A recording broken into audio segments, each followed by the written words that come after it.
Now, joining me on the phone is radio talk show host, Mr. Rush Limbaugh. Rush? Glenn Beck, how are you, sir? Very good, sir. I want to play something for you. I don't know if you just saw it, but I want to play it again. This is the new diversity officer for the FCC, a newly created position. This is what he said at a speech or talk he was given about Chavez, Venezuela, and how the media worked down there. Watch this. In Venezuela, Chavez really had an incredible revolution, democratic revolution, to begin to put in place things that were going to have an impact on the people in Venezuela. The property owners and the folks who were then controlling the media in Venezuela rebelled, worked frankly with folks here in the U.S. government, worked to oust him, but he came back in another revolution, and then Chavez began to take very seriously the media in this country.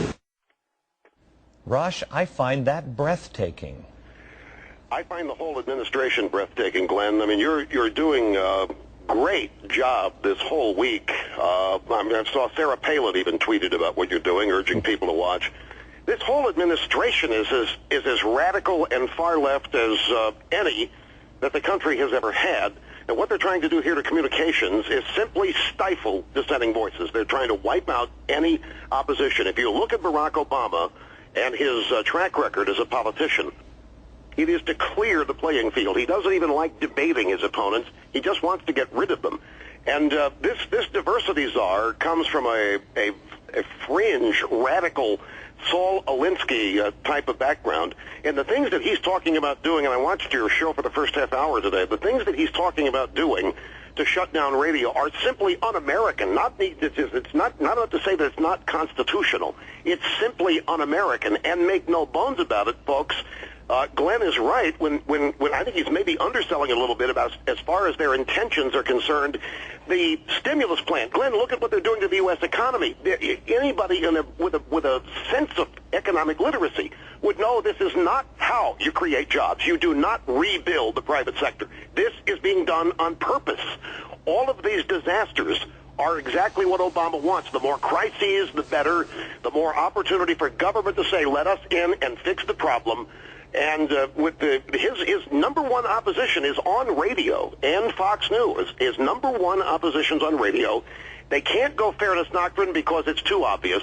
So they're trying to do this backdoor route with diversity and ownership, the 100% tax on operating in order to pay public radio because they're supposedly fair. It's insidious. But I don't think it's going to work in the end because the American people are too informed, Glenn. They're too aware of it. Their radio means too much to them. Their free speech, freedom in general, means way too much to them.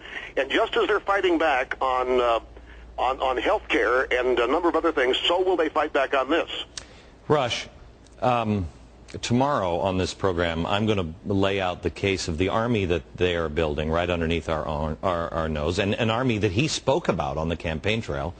And if you watch what can only be called the organization's or the administration's organ, anything involved with GE or NBC, you've got now Jeffrey Immelt on the board of the Federal Reserve. You have him in the Oval Office consulting not only on health care but the financial situation, and they are an organ. If you watch MSNBC, I contend that you will see the future because they are laying the ground for a horrible event that will be, is what they're laying the ground for, anything from the right. There's some awful event, and I fear this government, this administration, has so much framework already prepared that they will seize power overnight before anybody even gives it a second thought. Well, I think because of what you're doing with your television show, your radio show, what we're all doing here, I don't think they're going to be able to seize it overnight without anybody knowing about it.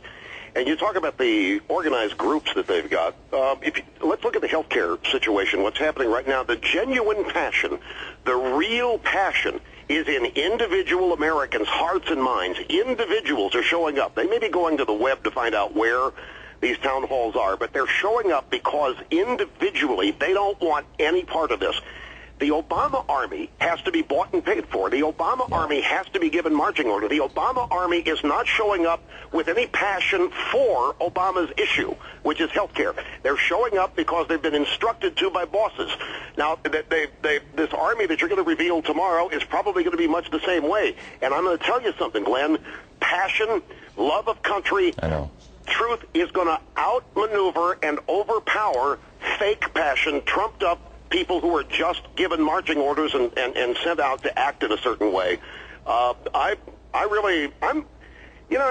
We may be looking at Barack Obama destroying the Democrat Party. It's too soon to say that now, but we may be looking at that happen. There are reasons for optimism, but you are right. It is a dangerous time. It's the most dangerous time in my life for freedom and liberty in this country. I will tell you, a lot of people would say, well, that's Rush Limbaugh. He's, this is hyperbole, et cetera, et cetera. Would you agree with me, Rush, that this is not conservatives or Republicans or independents talking about this because they don't like Barack Obama? These are Americans. I'm an American. I'm speaking to you as an American.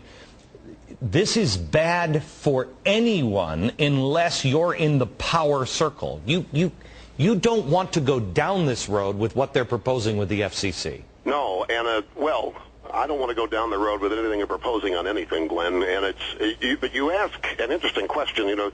People going to react to you or me simply because, well, it's hyperbole. That's what these guys do. My first hour yesterday was chronicling how this man is systematically dismantling our ability to gather intelligence to protect ourselves against an attack. He is purposely using his attorney general to make the United States the villain of the world. And I'm going to tell you, folks, from the bottom of my heart, I am uncomfortable thinking and saying these things about a man who's been elected president of the United States. It is terribly upsetting and disconcerting, and I wish I didn't think it, and I wish I didn't have to say it. But there's no way to sugarcoat it. This is not politics as usual. This is not left versus right. This is not Republican versus Democrat. This is statism, totalitarianism versus freedom. And if these people are allowed to go where they want to go unchecked, then some people, a lot of people, I don't think half the country, but close, will wake up one day and find, my God, what the hell happened? Because this is not what they voted for. They had no intention of this. They thought they were getting something entirely different. And it is, it's a responsibility that we all have, being honest and earnest to inform people of what these possibilities are.